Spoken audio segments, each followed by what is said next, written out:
Coucou, on se retrouve pour un nouveau vlog. Aujourd'hui, on est le lundi 8 août et je suis en vacances. Si vous avez suivi mon dernier vlog, je suis en congé pour la semaine. Elle est joie ultime.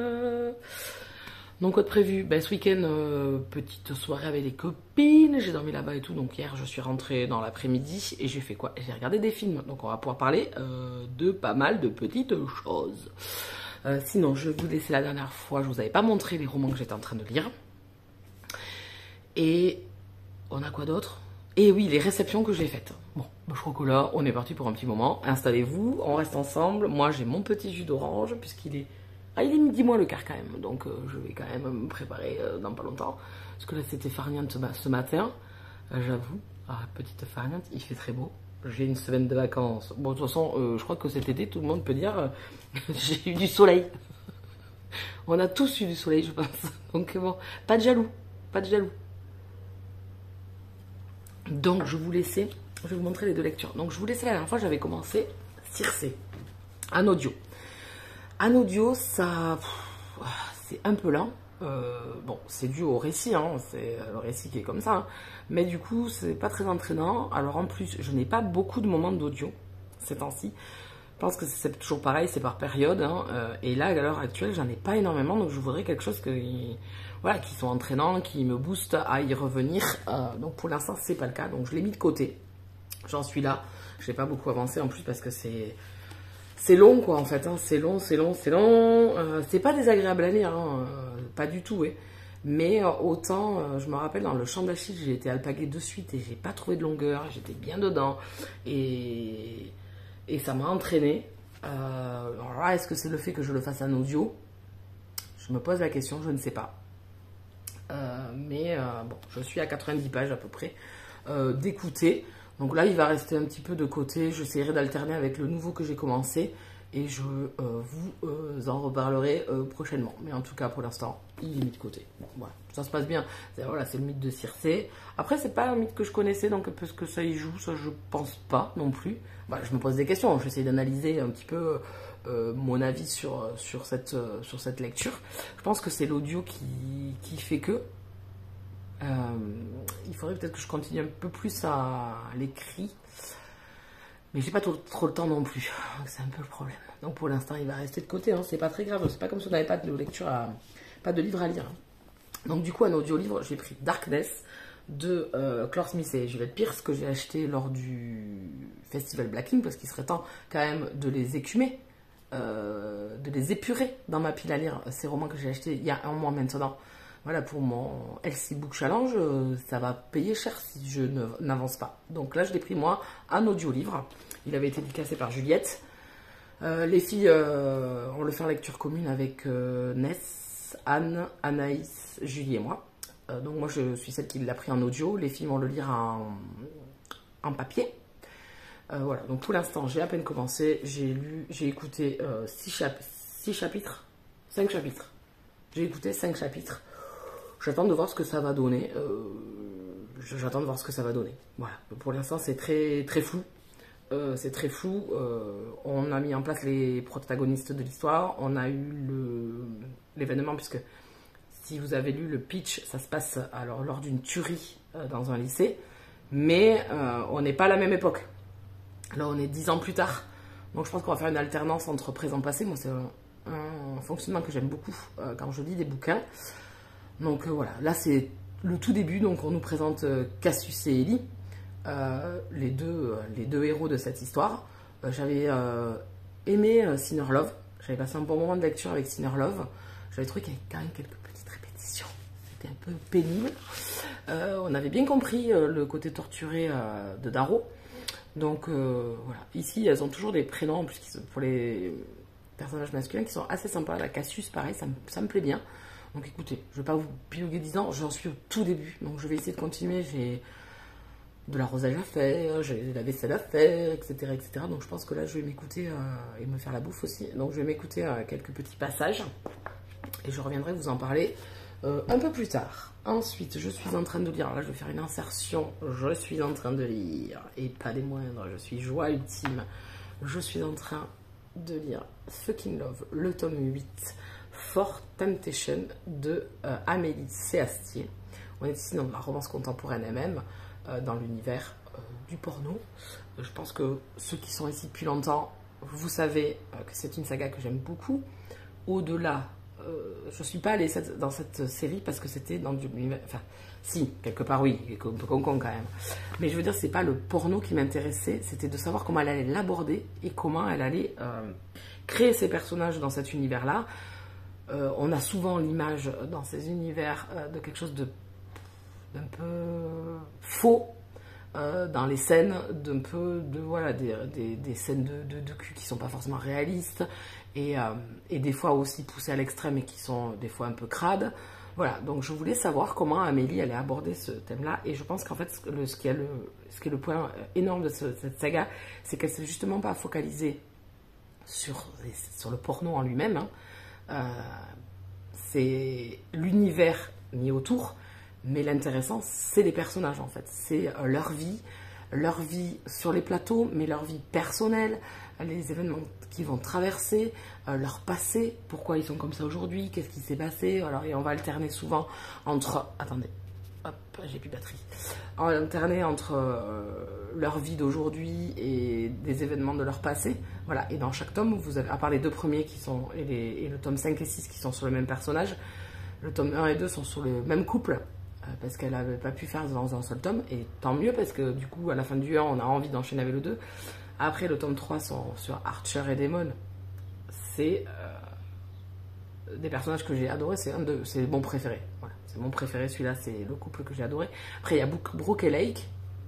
Après, il y a Zane et Mason. Donc là, c'est sur 2 tomes. Celui-là aussi, il vient se caler juste derrière. Voilà, énorme coup de cœur. Voilà. Bon, là, par contre, il est hyper dur, celui-là. Et Amélie, c'est hyper bien manié. Cet univers, les renseignements qu'elle a nous apportés, qu'elle a glané un petit peu pour monter son récit.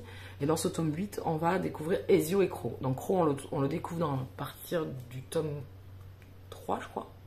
2,5. 2,5, je crois. 2,5 ou 3. Et il fait partie de la bande. Il arrive après, hein, parce que la bande est déjà un petit peu construite au début de Fucking Love. Et on va découvrir son histoire. En fait, les Fucking Love... innovent toujours, et là en fait ils se sont associés à je vais y arriver, excusez-moi, à une société qui crée des jeux vidéo, mais de l'éroge comme ils appellent ça, donc c'est du jeu vidéo RPG, mais érotique.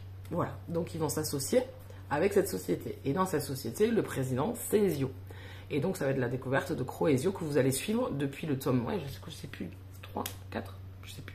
Enfin, au début de la série, et en fait, vous avez des petits passages d'eux tout au long. Donc, vous voyez, ça dure depuis quand même pas mal de temps. Et là, c'est le tome qui leur est dédié. Et là, j'en suis à la moitié. Je me régale. Alors, il n'y a pas de rocambolesque. C'est tout en douceur. C'est juste 2 personnages qui vont devoir beaucoup s'apprivoiser puisque Ezio a un handicap. Et Crow a vécu des choses traumatisantes qui refont surface aujourd'hui dans sa vie.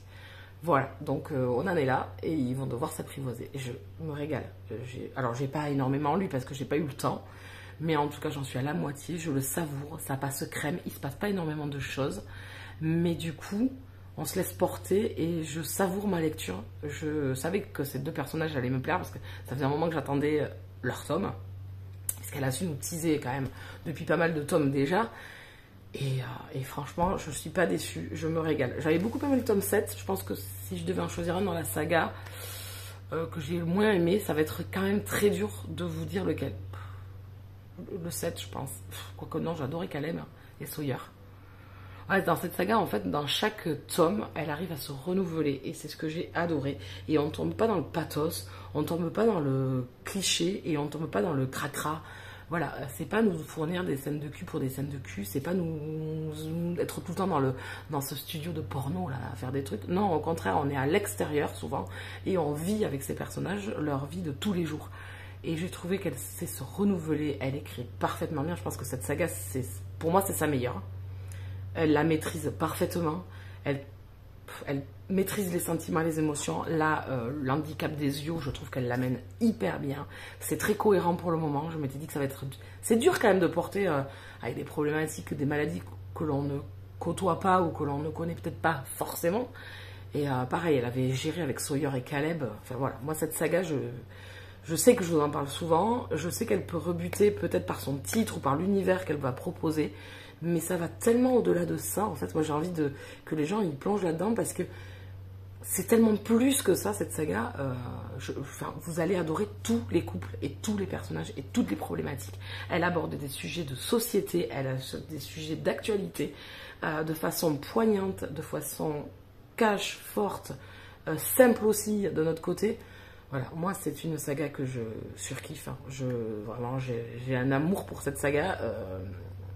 J'aime beaucoup les romans d'Amélie, j'aime beaucoup Amélie et Marie en duo, mais je pense que celle-là, c'est celle que j'aime le plus. Sa plume, vraiment, je trouve qu'il y a tout un travail dans cette saga qu'elle a fait, qui est énorme.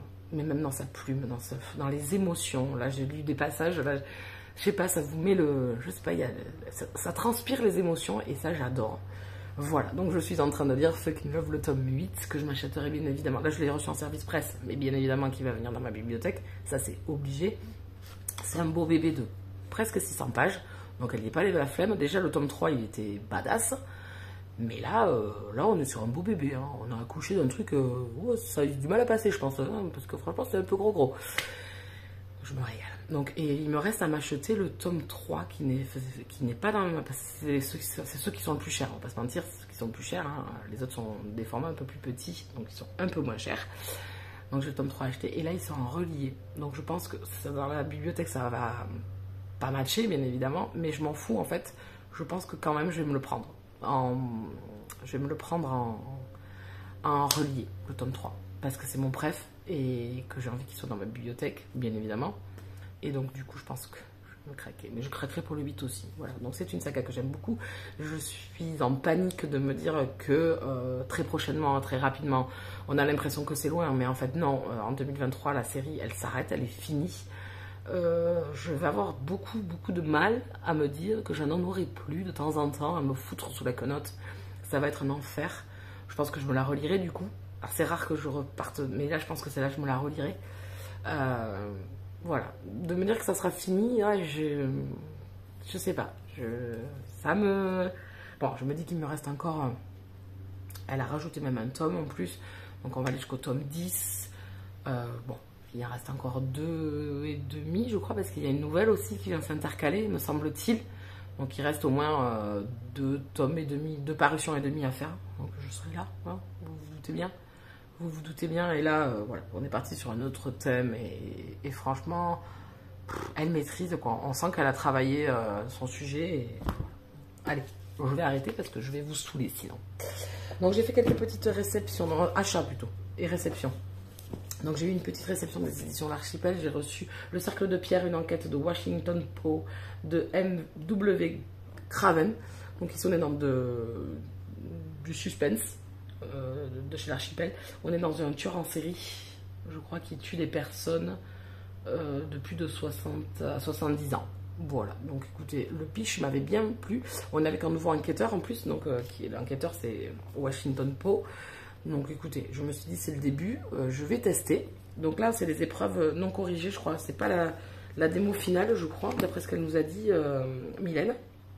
Donc écoutez, meilleur policier de l'année aux États-Unis, donc écoutez, moi ça matche bien, si c'est aussi entraînant et prenant que The Grey Man, ça va le faire. Voilà. Et puis il n'est pas très gros, c'est écrit assez gros.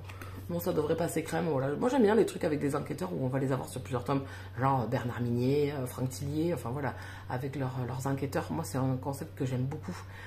Pouvoir les retrouver dans d'autres aventures, ça matche très bien. Je suis bon public, donc écoutez, je vous en reparlerai dans le courant du mois de septembre, hein, parce qu'il sort pas de suite. Hein. Je crois qu'il sort. Je me rappelle plus, j'ai jeté la feuille, je crois.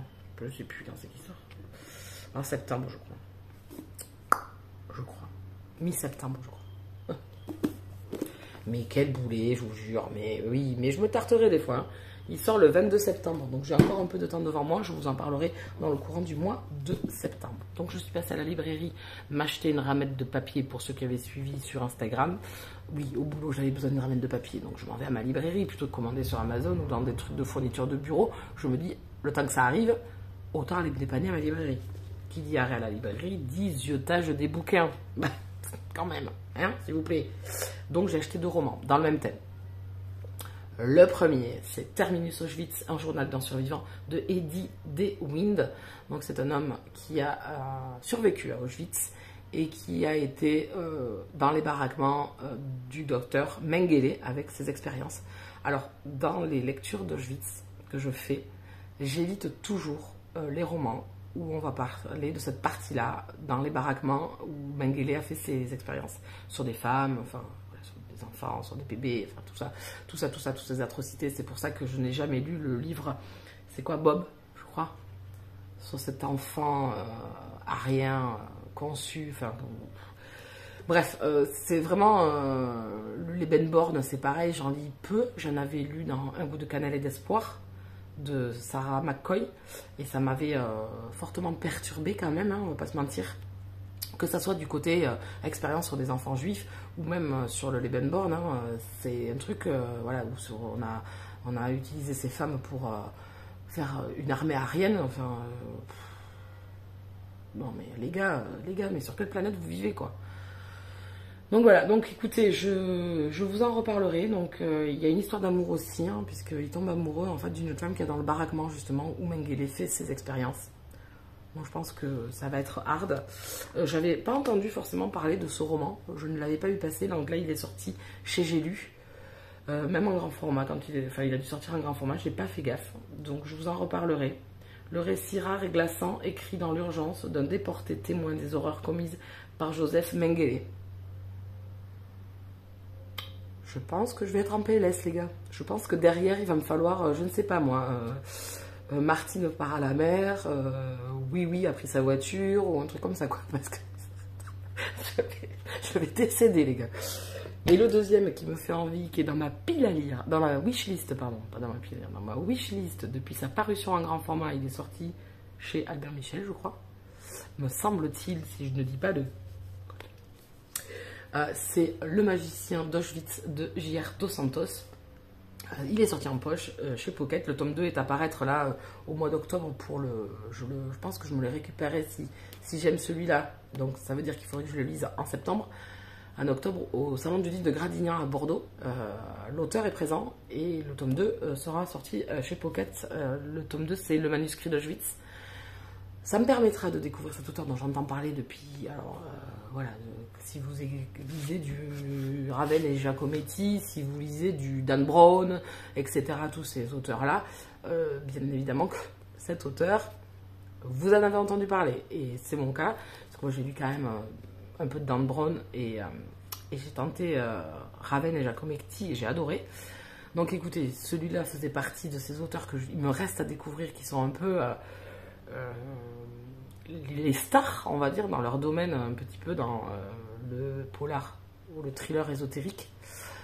Donc j'ai hâte de découvrir J.R. Dos Santos et surtout dans cette saga-là qui m'a plus interpellée. Si je devais commencer, il venait juste de paraître, je me dis, bah, je vais me focaliser plus sur celui-là, puisque le fait que ça se passe à Auschwitz, j'étais intéressée.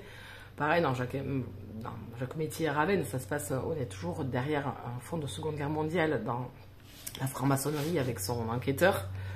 Donc du coup, ben, celui-là, il me tentait bien. Donc on est à Prague en 1939 et je pense que, je sais pas, je vous dirai. J'ai pas trop regardé les avis dessus, parce que je m'en fichais un petit peu. Hein. Je pense que l'auteur est largement connu. Donc voilà. Écoutez, on en reparle en septembre normalement. Si tout va bien, j'aimerais bien le lire avant d'aller à Bordeaux. Pour voir si ça me plaît déjà, et pour voir si je me ramène le tome 2, du coup, par la même occasion. Voici pour mes petits achats. On est toujours dans la même thématique. Et bon, celui-là, je pense que c'est plus polar. Donc, je pense que ça va être moins poignant que celui-là où je pense être en PLS. Hein. Je pense que vous allez me retrouver en train de regarder Oui à la campagne. Hein, parce que je pense que ça va être compliqué. Mais écoutez, je pense qu'on a fait le tour. Bon, j'ai des films dont je vais vous parler. Je vous laissais dans le dernier vlog, je vous disais que j'avais regardé Purple Hearts. Et que je voulais regarder les autres films de l'acteur Nicolas Gazalitine. Et donc j'ai regardé Cendrillon. Bon, alors là ça cassait pas trois pattes un canard. Moi j'aime pas les films où ils chantent là, genre High School Musical et tout ça.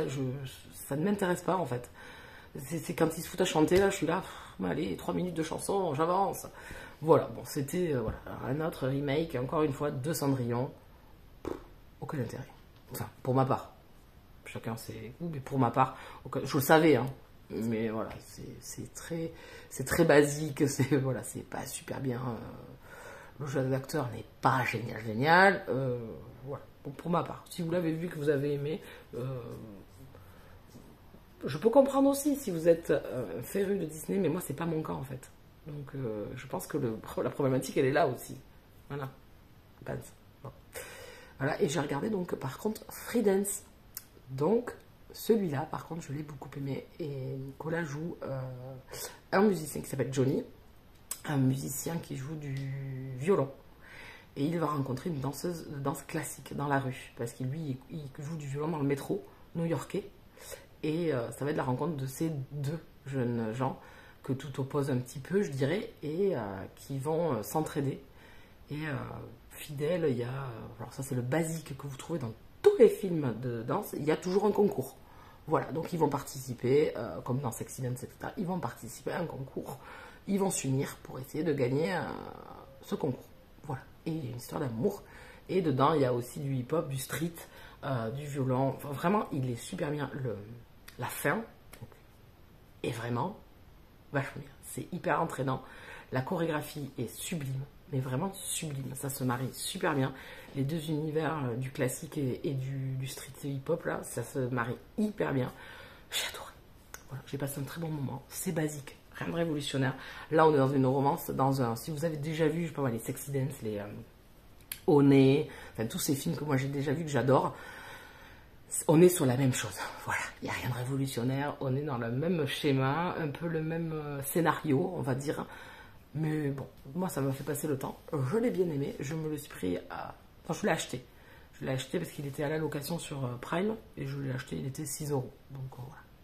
Écoutez, j'ai passé un bon moment. Ça m'a permis de retrouver l'acteur. Voilà, j'ai bien aimé. C'était un bon petit moment que j'ai passé avec eux. Et ensuite, on continue avec Dog. Puisque Dog avec Channing Tatum. Un film avec Channing Tatum, ça ne se refuse pas, les gars. Enfin, moi, je le refuse pas, en tout cas. Voilà. Et Julie l'avait regardé il y a quelques jours, semaines. Elle m'avait dit, ah, ça va te plaire, et tout, parce qu'on avait papoté un petit peu de l'armée, enfin, de ces films, de ces soldats américains, et de leur départ en guerre, et surtout de ces chiens, militaires, en fait, de ces soldats chiens. Et franchement... j'adore, moi, j'adore regarder sur TikTok, ça me fout la larmichette, j'ai la larmichette facile. Et donc j'ai regardé Dog, elle m'a dit, ah, tu vas voir, tu vas aimer, on en parlait l'autre jour. Bon. Du coup, j'ai eu le temps de le regarder là hier. Bon, Channing Tatum, hein. Je pense que dans tous les rôles, vous l'avez vu, peut-être pas, voilà. Peut-être pas de Cher Joe, mais Cher John. Dans Cher John, il est peut-être pas, il n'y a pas cet humour qu'il a souvent. Bon, là, il est affilié à un chien. En fait, il est militaire, mais il a eu un accident. Il veut réintégrer les Rangers, sauf que son chef, bah, il lui met un peu les bâtons dans les roues. Et il doit, en fait, Lulu, le chien soldat, là, il a perdu son maître.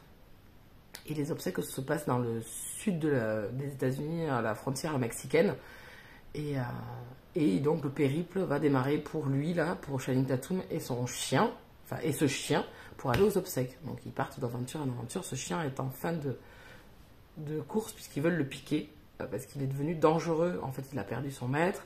Il a eu le fait d'avoir les explosions et tout, ça lui a fait quand même un problème aux oreilles. Enfin, il est plus sur la défensive maintenant et il attaque assez facilement. Et donc ils vont s'apprivoiser aussi tous les deux. Et franchement, c'était très sympa. J'ai bien aimé. Voilà, j'ai rigolé. Bon, Channing Tatum, bon. Moi, il me fait rire. Je sais pas, moi il me fait rire, je trouve qu'il a cette facilité, cet humour assez facile. Du coup, voilà. Donc, si vous aimez les films détente, humoristique un petit peu, mais avec quand même quelques petits sujets, quelques petits moments d'émotion, je pense que ce film il est fait pour vous. Voilà, moi je trouve ça sympa. C'était mignon. Channing Tatum enlève son t-shirt à un moment donné, donc là on est au point culminant du film, hein, oui, on est sur 10 là. Non, je plaisante, mais Bon, moi j'ai bien aimé. Ce chien, il est trop drôle, le chien, vraiment. Franchement, il est adorable. Il est adorable, le chien. Donc voilà. Donc, on est dans un autre genre, hein. On est vraiment dans l'amitié entre l'humain et l'animal. Voilà, dans ce lien hyper fort qui est pas souvent compréhensible pour certains peut-être, mais qui est extra. Voilà, donc écoutez, je vais vous laisser là. On en était, je crois que c'est le dernier que j'ai vu. Oui, c'est le dernier que j'ai vu. J'ai pas avancé dans Haro. Et voilà, on a fait le brief de départ qui a duré 25 minutes. Cela fait un petit moment que je ne suis pas venue papoter. Alors vous n'allez pas vous en rendre compte, c'est toujours comme d'hab, hein. Aujourd'hui, on est le... Eh bien, on est le... Jeudi. Vendredi. Oh putain. On recommence. Je recommence. Ça fait un petit moment que je ne suis pas venue papoter avec vous. On est le vendredi 12 août. Il est midi et demi. Donc je viens un petit peu papoter. Je ne suis pas repassée de ma semaine de vacances qui se termine aujourd'hui. On va profiter quand même du week-end. Lundi, c'est quand même encore férié puisque c'est le 15 août. Donc il reste encore un petit peu de temps. Je vais pas vous parler un petit peu de mes lectures en cours et je vais aussi vous parler de films et de séries parce que alors je peux vous dire que ces vacances ont été productives au niveau de visionnage. Je voulais ranger ma bibliothèque mais avec les chaleurs qu'il y a fait, dès que je bouge, je suis une tête de chaleur. On est reparti pour une belle journée encore aujourd'hui. Je vais tout fermer là. Il est midi et demi déjà, il commence à faire très chaud, mais je vais fermer quand même la maison. Les volets fermés, ça vaut le coup d'avoir du grand soleil, hein. De vie fermée, c'est un peu le non-but de la chose, je trouve. Mais bon, écoutez, c'est comme ça. C'est pour juste ne pas trop transpirer. Alors, au niveau des films, beaucoup de films. Donc, je vous ai parlé la dernière fois de Dog. Là, je vous ai parlé de Freedance. Donc j'ai également regardé Push avec, comment il s'appelle celui-ci, Chris Evans. Donc on est ici dans dans un univers fantastique, puisque les humains ont des capacités extraordinaires, la télékinésie, voir le futur, enfin voilà. Donc ils ont des dons, mais ils sont pourchassés. Donc l'histoire c'est ça en fait. Chris Evans, c'est une course contre la montre. Il va essayer de sauver ses amis et de retrouver une fiole où dedans il y a un produit qui justement s'applique sur ces personnes qui ont des dons et donc les méchants le poursuivent aussi. Et donc dedans il y a l'actrice aussi Dakota Fanning qui avait très jeune dans le film. Je pense que c'était à l'époque où elle avait 13 ou 14 ans. Donc voilà, je sais regarder ça, c'était assez sympa. C'est un film à 100 à l'heure, hein, on n'a pas le temps de s'ennuyer. C'est pas profond, mais voilà, les films d'action, souvent c'est un peu ça. Quand on est à une course contre la montre, on n'a pas forcément le temps. J'ai bien aimé, moi, c'est un schéma dans les films d'action que j'aime beaucoup. Même en lire, je pense à The Gray Man, où on retrouve d'ailleurs Chris Evans dedans. Je ne l'ai pas encore regardé, mais je l'ai lu et j'ai beaucoup aimé. Je vous en ai parlé dans le dernier vlog. Donc, Push, c'était sympa. Franchement, c'était sympa. C'était agréable à regarder. Ça va vite. Ça perd pas son temps. Ça va à l'essentiel. En plus, on est sur le fait que les gens voient l'avenir. Donc, en fait, ils savent les événements que vous allez créer ou faire. Et donc, du coup, le pauvre se fait toujours planter, en fait, parce qu'il a toujours un train de retard. Mais voilà, le dénouement était vraiment sympa. Et je vous avais dit que j'allais... je vous ai parlé de Cendrillon aussi. Je me suis refait Divergent.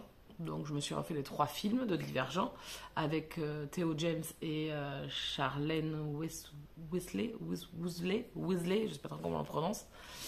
Voilà, donc Divergent, je l'avais déjà vu. J'avais pas lu à l'époque les romans parce qu'ils me faisaient beaucoup penser à Hunger Games que j'avais lu, que j'avais regardé. Et bon, les dystopies, c'est pas trop mon créneau. Enfin, les young adultes surtout, puisque c'était quand même des univers où à la base c'était plus young adultes quand ils ont été écrits. Et en plus, Hunger Games, ça avait vachement bien fonctionné. C'est à l'époque où Divergent est sorti, Labyrinthe, enfin voilà, toutes ces dystopies qui sont sorties presque les unes après les autres et qui avaient un petit peu le même fond, on va dire. C'est-à-dire des jeunes qui sont dans une problématique et qui vont essayer de bouleverser un état, le monde comme il est aujourd'hui, un peu comme les 100, voilà, tous ces univers-là, c'est un peu les mêmes. Moi, j'avais plus lu le Tahir et ma fille avec l'univers qui s'appelait Irrésistiblement. Irrésistible, je sais plus quoi. Enfin bon, j'avais lu la trilogie principale, ou la quadralogie, je sais plus. Principale, j'ai pas continué avec la suite. Mais j'avais aimé parce que c'était différent. On est toujours sur un univers young adulte, un peu dystopie là aussi, où on a des jeunes qui vont essayer de bouleverser le monde. Mais c'est pas pareil. Enfin, l'histoire est pas. Alors que Divergent, je trouve que ça se ressemble quand même beaucoup. Enfin, ça ressemble beaucoup. Non, parce qu'en fait, on n'est pas quand même dans les mêmes univers, mais on est sur le même type d'héroïne. Voilà, où elle va essayer de chambouler tout ça. Le film, il fonctionne très très bien. Le film, je l'aime beaucoup. Il y a beaucoup d'action. Voilà, ça fonctionne très très bien. Le duo Theo James et l'actrice Charlène, ça se marche très très bien. J'aime beaucoup Miles Teller, bien évidemment, qui joue dedans, qui joue le rôle de Peter. Alors on le déteste, mais je sais pas, moi c'est un acteur que j'aime beaucoup. On le retrouve dans Top Gun Maverick. Vraiment, c'est un acteur que j'aime bien suivre. Donc voilà, je me suis refait Divergente. Très sympa si vous n'avez pas regardé, c'est de la dystopie, un univers voilà, post-apo, et puis où on a des castes, on a 5 castes dans la ville, les érudits, enfin voilà, par personnalité on va dire des êtres, et à un moment donné, à votre majorité, vous allez décider un petit peu dans quelle caste vous voulez être, puisqu'à la base vous êtes dans la caste de vos parents, et là vous allez choisir. Et à partir de là, notre héroïne, Triss, va rentrer chez les audacieux, donc qui est la caste des guerriers, voilà, des combattants, alors qu'elle vient d'une caste où on est pacifiste. Donc voilà, on est vraiment sur un changement de vie, et à partir de là, tout va s'enchaîner, puisque la politique de cet univers est en train d'imploser. Voilà le départ à peu près de l'histoire de Divergent.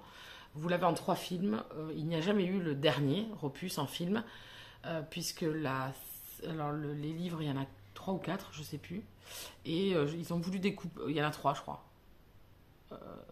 Divergent, Insurgent, Alliégeant, je crois que c'est le dernier, et ils ont jamais, ils ont coupé la dernière, comme ils avaient fait pour Twilight, ils ont coupé le dernier en 2 parties, sauf qu'ils n'ont jamais fait la dernière partie, donc on n'aura jamais la fin, et comme je ne compte pas forcément lire les livres, j'aurai jamais la fin. Voilà, ça c'est les aléas du cinéma et des séries, etc.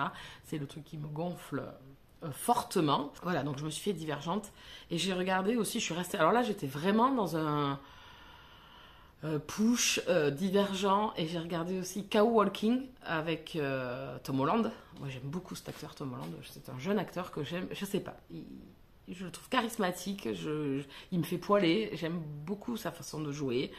Voilà, je le trouve beau parce qu'il a ce charisme et je sais pas, ce visage joyeux, voilà, que j'aime bien.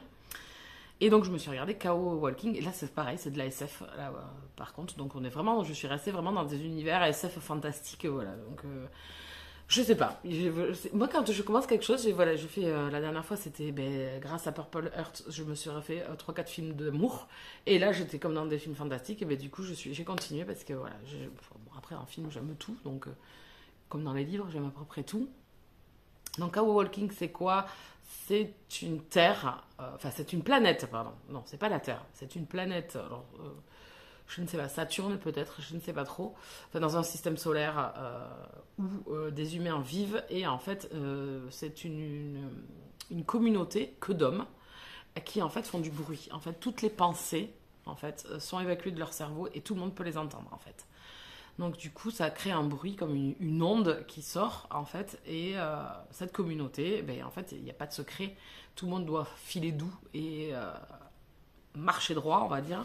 Et donc, on a ce jeune homme, donc, qui est joué par Tom Holland, qui s'appelle... pourtant, il le répète assez souvent, hein. Ah merde, je me rappelle plus de son prénom. Bon, Tom Holland. Je ne sais plus, là, j'ai un truc pourtant. Je pense que dans le film, il le répète 1 250 000 fois. Comme quoi, j'ai dormi depuis. Donc, ce jeune homme, en fait, va découvrir un vaisseau spatial écrasé là où ils sont.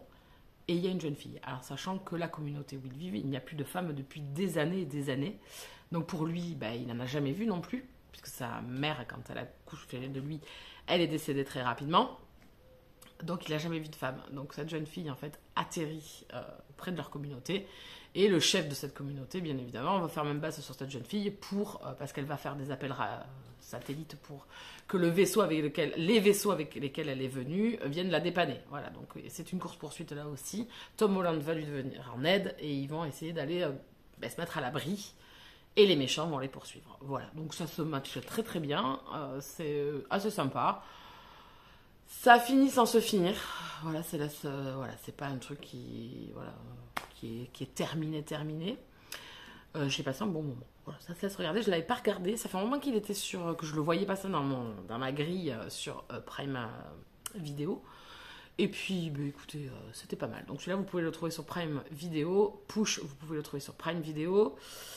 Et Divergent, vous pouvez le trouver sur Prime Vidéo également. Donc là, j'étais très Prime Vidéo. Et puis là, je suis restée sur Prime Vidéo. Oui, il y a des, voilà. Là, avant Arrow, c'était beaucoup Netflix. Et puis là, je suis sur Prime. Et je me suis regardé Chicago Med, la saison 5. Et Chicago Fire, la saison 8. Voilà, c'était les 2 saisons qui me manquaient, qui sont à jour aujourd'hui sur Prime. Et que je n'avais pas encore regardé. Je grince des dents parce qu'il n'y a toujours pas la suite de Chicago Police Department. Et je pense que des 3, c'est celle que je préfère. J'ai regardé les 4 premières saisons. Oui, il y a l'actrice Sophia Bush qui ne fait que 4 saisons dans cette série et qui part là, dans la prochaine saison qui est déjà tournée, sortie partout, sauf sur Prime. Je ne sais pas pourquoi ils ne les mettent pas. Ça fait un moment puisqu'on est à la saison 7 ou 8, je pense, aux États-Unis de cette série. On est à la saison 10 bientôt en cours qui va commencer de Chicago Med. Et pour Chicago Fire, on est pareil, on est aux alentours de 10 aussi, je crois. À peu près. Ou 9 pour Chicago Med et 10 pour Chicago Fire. C'est des séries que j'aime bien.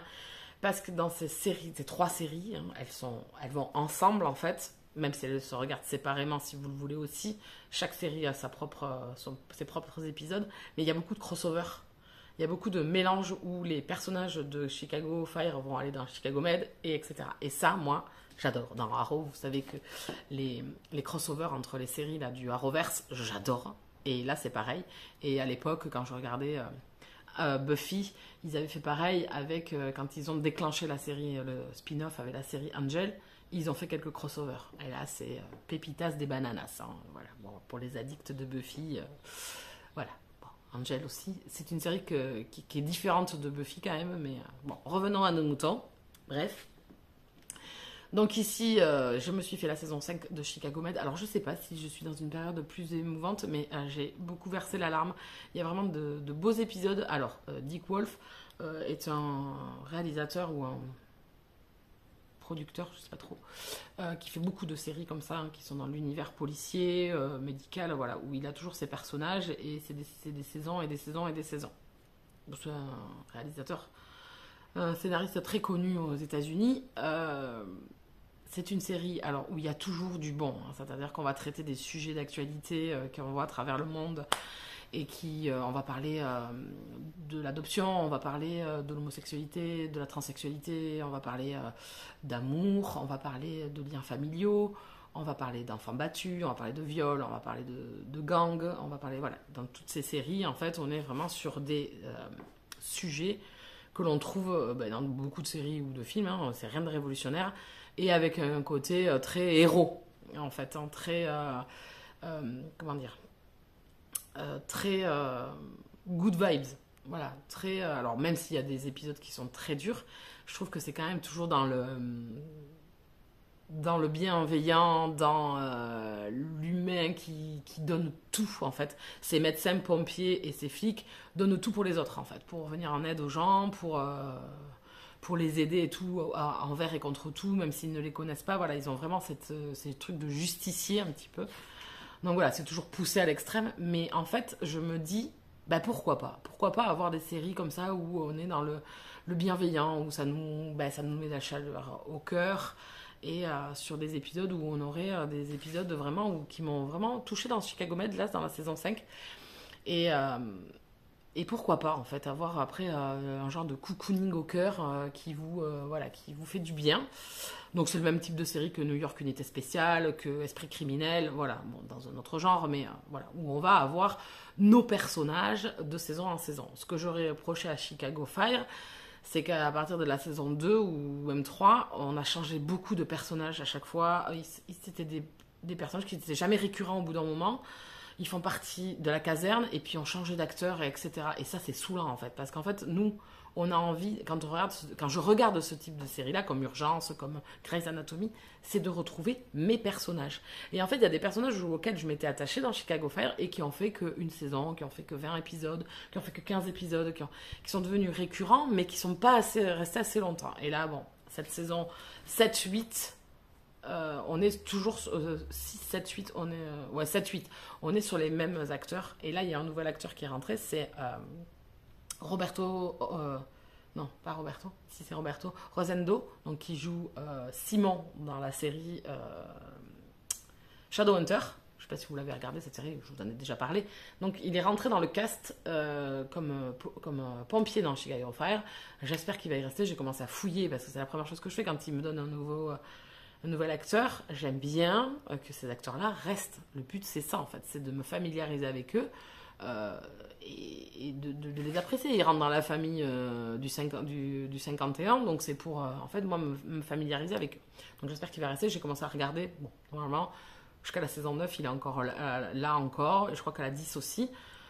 Il y a encore une héroïne qui va partir là. Donc, bon, voilà. C'est un peu le reproche que je fais à cette série Chicago Fire, où on a vu défiler je sais pas combien de personnages, voilà, que moi j'ai beaucoup aimé et j'ai trouvé dommage en fait. Alors est-ce que c'est des contrats, voilà, je n'en sais rien, mais c'est gavant.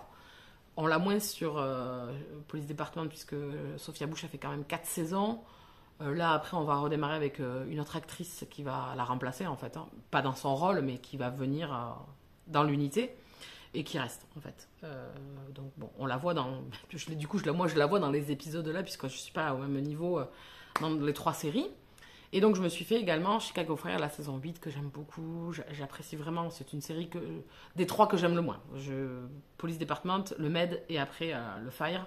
Voilà. Dans l'ordre, ce serait ça. Même si j'apprécie beaucoup. Là, vraiment, les personnages principaux... Ils sont là depuis un bon moment déjà. Là, on a eu la perte d'un des personnages récurrents de la série. Donc, voilà, ça donne de l'impact sur cette saison 8. Voilà, donc ça, c'est très plaisant. Moi, c'est une série, c'est un trio de séries que j'aime beaucoup. Mais j'espère que Prime va nous mettre la suite de Police Department parce que franchement, cette série, elle est géniale. Vraiment, elle est à 100 à l'heure. J'adore les personnages, j'adore les acteurs qui jouent ces personnages-là. Voilà, bon, j'ai bien évidemment un gros crush pour Jay Halstead, on va pas se mentir, hein, voilà. Voilà, j'ai un gros crush pour lui, mais j'aime beaucoup Voight, le chef. Voilà, je trouve que son charisme, et voilà, c'est un personnage brut qui va au fond des choses. Hein. C'est pas le policier gentil, mignon, hein, non, c'est le policier qui, tant que ça va au bout du but qu'il sait, voilà, il mettra tout en œuvre, que ça soit légal ou pas. Voilà. Donc on est sur un policier un peu borderline, beaucoup, et c'est une unité un peu borderline, hein, voilà, même si on a des personnages beaucoup plus calmes avec d'autres personnages. Donc je vous la conseille si vous ne connaissez pas ce trio de séries, si vous aimez ces séries policières basiques, hein, il n'y a rien de révolutionnaire, hein, c'est la basique. Le Med, c'est basique comme Night Shift, comme toutes ces séries Urgence, etc., que j'ai déjà, Grey's Anatomy, ça ne diffère pas, c'est la même chose. Voilà. Et pour le Fire, voilà, là on est dans un univers de pompiers.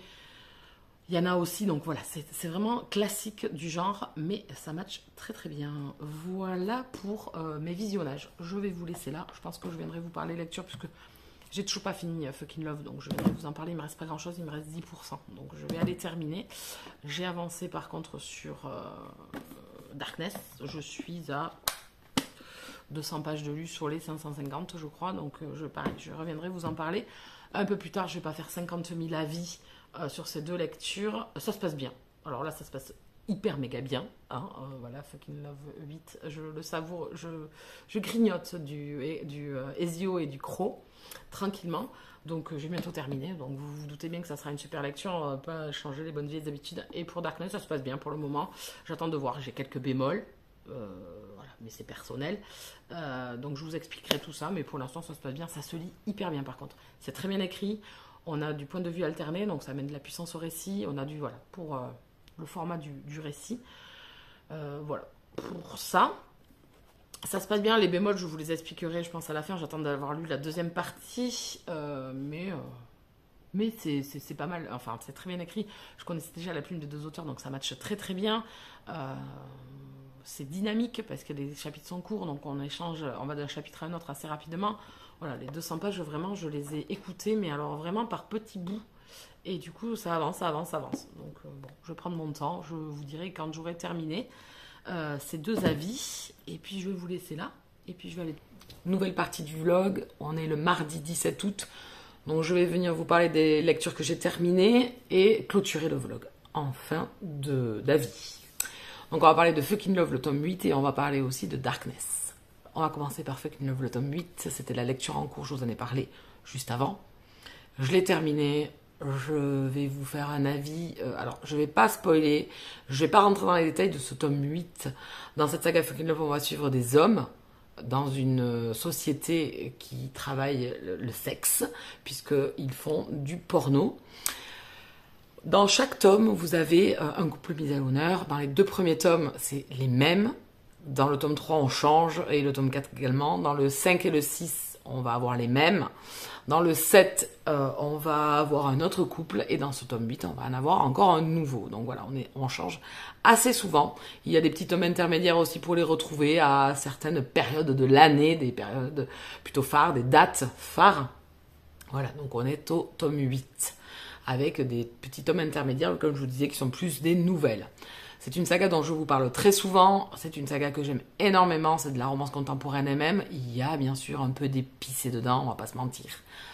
Dans ce tome 8, on aborde encore un nouveau thème, nouveau caractère pour les personnages, nouvelle problématique, différente des autres, puis dans chaque couple, elle aborde un sujet différent, des problématiques différentes. Ici, on va retrouver Croc et Ezio, que l'on suit depuis quelques tomes déjà, puisque ils font partie des Fucking Love depuis quelques temps déjà. On est vraiment sur du slow burn, sur de la romance lente, qui prend son temps. Les personnages se connaissent déjà depuis quelques années. On sent qu'il y a une tension entre eux, mais c'est assez compliqué de par le passé de l'un et un handicap pour l'autre. Vraiment, ce tome est excellent. C'est un beau bébé de plus de 500 pages. Je n'ai pas vu le temps passer. La plume d'Amélie, je pense que dans cette saga-là, elle est énorme. C'est l'une de ces plumes dans cette saga que j'aime le plus chez elle. Je sais pas. Il y a le fait qu'elle se... Je sais pas, on dirait que voilà, je suis sous le charme de chaque personnage, de ses émotions et de ses sentiments de chaque personnage, que j'arrive vraiment à m'imprégner de ce qu'ils ressentent par l'écrit, par sa plume, vraiment. Donc Ezio et Croc, je les attendais depuis un petit moment. Je pense qu'on est nombreux, ceux qui suivent la saga Fucking Love. Certains d'entre vous l'ont découverte en écoutant mes avis, et je vous en remercie de m'avoir fait confiance pour cette saga. Parce qu'effectivement, au début, c'était un service presse, mais ça va tellement au-delà de ça, en fait. Je l'aime tellement, cette saga. Donc, merci d'avoir sauté le pas. Vous m'avez fait quand même pas mal de retours dessus, et vous l'adorez aujourd'hui. Vous avez adoré les personnages. Les deux premiers ne sont pas les meilleurs. Je trouve qu'elles montent en puissance de tome en tome. Dans le tome 1, on va aborder un thème aussi assez, on va dire, alors je dirais facile, parce que non, c'est pas facile, mais après j'avoue que les difficultés augmentent au niveau des personnages et au niveau de la douleur que certains personnages ont pu ressentir dans leur passé ou encore dans leur présent, un mal-être, quelque chose qui les handicape et qui les empêche d'avancer, de se livrer, d'avoir des relations normales, je dirais, approfondies, où on se livre complètement tant qu'il n'y a pas de confiance. C'est assez compliqué. Et ça, on le ressent énormément. Je trouve que la plume d'Amélie est énorme. Ce tome 8, je ne me suis pas ennuyée. Je l'ai savouré. Autant qu'eux se sont savourés, ont pris le temps de se découvrir, ont pris le temps de penser leurs blessures, ont pris le temps de surmonter les difficultés et les handicaps. Vraiment, c'est un tome 8 que j'adore. Il va rentrer dans mes tomes préférés de la saga. Bon, bientôt ils vont tous être à égalité, hein, ça va être compliqué. Dans ce tome 8, on aborde voilà, les relations compliquées mais qui prennent leur temps. Ou on va parler d'asexualité, un petit peu aussi. Ou alors degré identité ou degré sexualité. Alors je connaissais pas trop, donc à chaque fois Amélie en plus nous sert des explications qui n'alourdissent absolument pas le récit. Au contraire, on est avide de découvertes et d'être moins bête, je dirais, et moins naïf, d'avoir plus d'ouverture d'esprit, d'avoir voilà, plus de connaissances. J'ai vraiment adoré ce duo. Je pense que j'aurais continué même 100 pages de plus, vraiment. Franchement, je pense que j'aurais continué encore longtemps. Je pense que leur histoire, elle n'est qu'au début. J'espérais les retrouver, puisque Amélie, normalement, je pense dans le dernier, faire une nouvelle où on va retrouver tous les couples de cette saga. J'ai hâte, parce que c'est des personnages qui m'ont plu, qui m'ont touchée. J'ai vraiment ressenti, en fait, cette peur de la relation, cette peur de plonger, de se livrer, alors que c'est une évidence que ça coule de source. Les deux personnages sont assez atypiques. Crow par sa froideur et le fait d'avoir une carapace et d'être vraiment très fermé. Et Ezio par sa franchise, par son sans filtre, par sa facilité de communiquer avec les gens. Parce que pour lui c'est simple de dire les choses et qu'il aime communiquer dans la simplicité. Alors forcément ça crée des barrières par moment, mais ça amène aussi beaucoup de communication entre les deux et c'est ce que j'ai aimé. Il y a énormément de communication entre Ezio et Crow. Je pense grâce à Ezio qui soulage un peu Crow, qui lui montre un petit peu les choses tout en simplicité. Et comme je vous dis, c'est une évidence. Voilà, moi je me suis régalée. J'ai hâte de les retrouver. Dans le dernier chapitre, on va retrouver le personnage qui va être le personnage du prochain tome. J'ai hâte aussi de découvrir ce personnage. On va aborder encore une autre thématique avec Amélie. Là, en plus, avec deux silhouettes assez différentes, je suppose. Donc voilà, on est plus sur là, on va être plus sur le corps. Donc j'ai hâte de découvrir un petit peu ce que ça va donner. C'est une saga que je vous conseille. J'ai encore eu un coup de cœur avec ce tome 8. Et je ne m'ennuie pas, je ne me lasse pas de tome en tome. Voilà, je suis amoureuse de ces personnages, je suis amoureuse de la plume d'Amélie dans cette saga. Voilà, j'aime tout en fait dans les Fucking Love. J'aime cet amour. Voilà, j'aime cet amour. Il est décliné dans tous les tomes de façon différente. Et c'est ce que j'aime en fait. Voilà. Là, même dans ce tome-là, Ezio accepte beaucoup de choses. Hein. Crow est quand même acteur porno. Et ça, j'ai aimé en fait. J'ai aimé, alors que moi, je sais que je ne serais pas ce genre de personne-là en fait. Ça m'amène plus loin. C'est quelque chose que j'accepte de leur part, que je comprends, qui montre encore énormément l'amour qu'ils se portent. Je veux pas trop spoiler, donc je n'ose pas trop en dire, mais voilà, il y a certains symboles, certaines choses qu'ils font l'un pour l'autre qui ne vont pas toutes dans ce que moi je pense dans ma propre vie, mais qui me font le voir d'une autre façon, l'accepter, m'ouvrir sur autre chose, comme c'était un petit peu Lake et Brooke, c'était un peu ça aussi, c'était m'ouvrir sur d'autres choses. Je les avais adorés aussi. Voilà, il y a Mason et Zane aussi. Enfin voilà, il y a plein de choses dans cette saga qui vraiment est forte. Mes chouchous, c'est Damon et Archer. Je vous ai montré très dernièrement mes TikTok sur la réception de ce tome 3 en relié. Je ne vous l'ai pas montré ici, je vous le montrerai dans le book haul du mois d'août. Je suis tellement en joie, en relié, hardback, il est magnifique, l'intérieur est sublime. Je ne vais pas y revenir dessus, je vous remontrerai ça dans le book haul, sinon vous pouvez aller voir sur TikTok ou sur Instagram, normalement je les ai mis aussi. Voilà, donc Fucking Love, je ne vais pas y revenir, je ne vais pas insister, je ne vais pas vous saouler, quoique si, hein, depuis le temps je vous saoule. Mais c'était encore excellent. Merci Amélie, merci de m'avoir envoyé ce service presse. Bien évidemment que c'est un tome que je vais m'acheter pour qu'il vienne rejoindre les autres dans la biblio. Voilà, c'est méga coup de cœur, coup de foudre pour cette saga. Je pense que je vais être en PLS quand elle va se finir, puisqu'elle finit au tome 10. Il y aura une petite Noël, je crois, et après ça sera terminé. Je pense que je vais être en PLS, vraiment. Vraiment, je trouve que c'est l'une de ses plus belles réussites. J'en ai lu quand même pas mal maintenant de l'auteur, en duo avec Marie ou toute seule. Et je pense que c'est celle qu'elle maîtrise le mieux. Elle maîtrise les émotions, enfin, vraiment.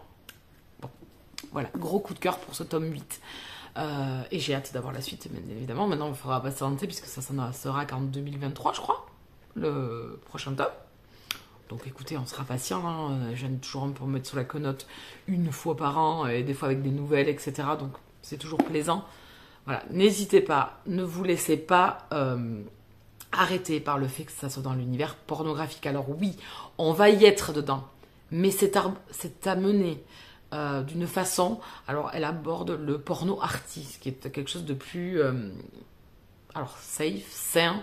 alors je dirais propre, je sais pas si c'est le mot approprié pour dire ça, hein, mais vraiment d'une façon, alors belle, si on peut parler du porno de cette façon-là, mais en tout cas elle l'aborde d'une façon où elle maîtrise totalement, et on ne tombe pas dans le pathos et le gore, on ne tombe pas dans quelque chose de salace pour faire du cul, pas du tout. Je trouve que c'est très bien amené. Les scènes de sexe sont... Bon, à part avec Brooke et Lake, mais parce qu'on est sur deux personnages assez entiers et assez portés là-dessus. Mais moi, je les ai adorés dans le tome 4. C'était celui que j'appréhendais le plus. Je m'étais dit que peut-être c'était celui-là que j'allais pas aimer, et en fait, je l'ai adoré. Voilà, donc ne vous arrêtez pas. Moi, ça a été ma barrière pendant longtemps quand cette saga, elle est sortie. Mais que j'ai été bête, en fait. Mais que j'ai été bête. Depuis, voilà, j'ai rattrapé le retard. Vite dans les 3 premiers pour après être à jour et pouvoir continuer avec les services presse de cette saga-là, parce que je l'aime de ouf. Je l'aime de ouf. Voilà, bon, là, allez, je m'arrête. On va parler maintenant de Darkness de Juliette Pierce et Claire Smith. J'avais lu Sinner Love en duo de ces deux auteurs avec le 4 mai. J'avais beaucoup aimé cette lecture. J'avais découvert Juliette Pierce dans Devil in Me, que j'avais adoré. Donc là, suivant les infos qu'elle a données au festival Black Ink, elle devrait revenir sur un personnage secondaire de Devil in Me, un personnage qu'on n'a pas trop apprécié si vous avez lu Devil in Me, et elle devrait revenir sur ce personnage-là. Et là, on serait vraiment dans une dark romance. J'ai hâte. La plume de Juliette Pierce, c'est une plume que j'aime beaucoup, donc je les retrouve ici les deux, et je trouve que c'est une plume qui match très très bien. Les deux ensemble, ça match très très bien. Donc ici, on est avec, à la base, on va dire, une tuerie dans un lycée, donc à l'adolescence, et on va retrouver les personnages, en fait, on va être dans le présent, 10 ans plus tard. Donc en fait, le fil ou l'ancrage de l'histoire, c'est cette tuerie, mais dans le présent, elle n'est qu'abordée par des souvenirs des deux personnages, mais vraiment très peu. Donc si c'est ce que vous recherchez, je préfère vous prévenir de suite, ne vous focalisez pas là-dessus. Donc j'ai débuté cette lecture. Je me le suis fait en audio-livre. On l'a fait en lecture commune avec les Starlet Black Ink, donc avec Julie, Ness, Anne, Anaïs et moi-même. Donc c'était les filles avec qui j'étais à l'hôtel pour le festival. Dans cette histoire, on va suivre Cassius et Ellie, qui se connaissent donc depuis le lycée, bien évidemment, vous aurez compris. Ils sont liés parce que Cassius et le frère d'Ellie étaient meilleurs amis du monde. Suite à cette tuerie, leur vie va exploser, va partir en vrille, et on va les retrouver 10 ans plus tard, dans cette ville qui les a écorchés, cet événement qui les a marqués, et ils vont se retrouver. Ils ne se sont pas vus depuis 10 ans, et donc voilà, l'histoire elle démarre là en fait. Ce que j'ai aimé, c'est cette relation entre Cassius et Ellie. J'ai aimé cette relation par ce côté souffrance, douleur, dans cette passion qu'ils ont l'un pour l'autre. C'est vraiment une histoire qui est torturée. Mais c'est ce que j'ai aimé, c'est la puissance du récit. C'est la puissance des deux auteurs d'amener ces deux personnages-là. Le contexte autour, c'est ce qui m'a le moins convaincu. Cette famille bourgeoise, riche, c'était pas... voilà. Alors le cliché de la fiancée pathétique, cliché blonde, sans cervelle, méchante au possible... J'ai un peu levé les yeux au ciel, j'ai dit c'était un peu facile. Hein, ça serait bête que Ellie tombe sur une nénette avec qui Cassius serait dans la vie aujourd'hui, qui soit adorable et gentille. Ouais, sinon ça lui ferait de l'ombre, bien évidemment. Donc non, on est sur une super connasse. Donc bon, j'ai trouvé ça un peu facile. Ensuite, le fait que la tuerie n'est pas forcément beaucoup abordée dans l'histoire. C'est pas le thème principal ou l'histoire principale de ces deux personnages, c'est la toile de fond. Ce que j'ai aimé, c'est ce rouge omniprésent, ce sang, puisque c'est ce qui les a liés à un moment donné dans leur vie. Et cette relation un peu torturée, un peu douloureuse, dans la souffrance qu'ils doivent s'apporter l'un à l'autre, ça j'ai adoré. J'ai adoré le duo ensemble en huis clos, vraiment. Le reste autour, j'avoue, j'ai eu un peu de mal. Le cliché de la copine, comme je vous dis, bof. Et puis le fait de vraiment s'être servi de la tuerie, mais qui n'est pas, à proprement parler, le sujet du récit. Ça aurait pu naître n'importe quoi, ça aurait pu être un accident de voiture, ça aurait pu être la perte d'un être cher, enfin voilà, qui aurait marqué ces deux personnages. Voilà. Donc si vous attendez ça dans le récit, je préfère vous le dire déjà, c'est pas un spoil, mais c'est vrai que moi c'est ce que j'attendais. Les 30 premiers pourcents du récit, j'étais pas plus embarquée que ça parce que je n'avais pas d'empathie pour les personnages. Je trouvais ça froid et sans saveur. Le fait de la petite amie exécrable en plus, voilà. Et heureusement que j'ai continué parce que vraiment, quand on rentre vraiment dans la relation de Cassius et Eddie, c'est vraiment très très fort. Voilà, donc ça m'a plu. Donc c'est une bonne lecture. Pas de coup de cœur ni rien, mais c'est une bonne lecture que je vous conseille.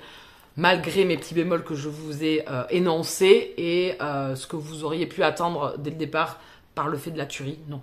Voilà, je préfère vous le dire. Ça m'a fait penser un peu au frère Scott, puisqu'on a un épisode comme ça qui relate un petit peu une tuerie dans un lycée. J'avais beaucoup aimé cet épisode-là. Voilà, donc c'était une bonne lecture. Vous avez mes bémols, vous avez pourquoi, mais la relation, par contre, je l'ai beaucoup aimée. Cet effet de passion avec la couleur rouge qui est omniprésente, ce rouge qui est le rouge passionnel, le rouge, c'est ça en fait, la passion, la force, voilà, le déchaînement, le côté sauvage un petit peu. Ce rouge, c'est le fil conducteur, le gros fil conducteur de l'histoire, de cette romance entre les deux personnages, et cette romance un peu atypique qu'il y a entre Cassius et Ellie, qui ne sera pas acceptée par tout le monde, je pense, qui peut être dérangeante, hein, mais moi, en fait, c'est ce qui m'a plu. C'est cette romance qui m'a plu. Voilà pour cet avis-là. Et écoutez, je ne vais pas vous présenter la lecture que je suis en train de faire. Je vais clôturer le vlog, je vais en ouvrir un autre. Donc mes vacances se sont finies, j'ai repris le travail mardi. Donc là on est mercredi. J'ai dit mardi donc quand j'ai commencé la vidéo. Ben non, on est mercredi aujourd'hui. Hein. Mercredi 17 ans. Oui. Oh ben écoutez, je me rate à chaque fois, vous avez l'habitude maintenant. Voilà, j'espère que ce nouveau vlog vous aura plu. En tout cas, encore de bonnes lectures. Les prochaines dont je vais vous parler dans le vlog prochain, là j'en ai fini une, je me suis régalée, c'est un coup de cœur. Donc on se retrouve, voilà. Donc un coup de cœur dans celui-ci, un coup de cœur dans le prochain vlog. Donc écoutez, quoi de mieux, hein, voilà. Donc les vacances m'ont fait du bien, c'était bien sympa. J'ai passé le week-end avec les enfants, le week-end qui vient de passer là, puisque c'était les fêtes de Dax et moi je n'y allais pas. Donc c'était plutôt cool. On s'est bien amusé, on s'est bien régalé. Je crois que je vous ai tout dit. N'hésitez pas à me suivre sur Instagram et TikTok, parce que là, ça y est, je fais un peu plus de TikTok. Je vais essayer d'être assidue. Voilà, je débute, hein, je suis un petit bébé TikTok, hein, mais écoutez, on verra si ça m'amuse ou pas. En tout cas, pour l'instant, voilà, vous allez en avoir quelques-uns. J'allais tourner un petit peu d'avance. Allez, je me tais, n'hésitez pas à vous abonner sur la chaîne, à cliquer sur la cloche pour être prévenu des parutions, à mettre un commentaire si vous voulez venir discuter, à me retrouver sur les réseaux sociaux si vous voulez venir parler aussi, sur TikTok ou sur Insta, n'hésitez pas. Et en attendant, moi je vous laisse là, n'hésitez pas à la partager, et puis on se retrouve très vite dans un nouveau vlog. Bisous câlins.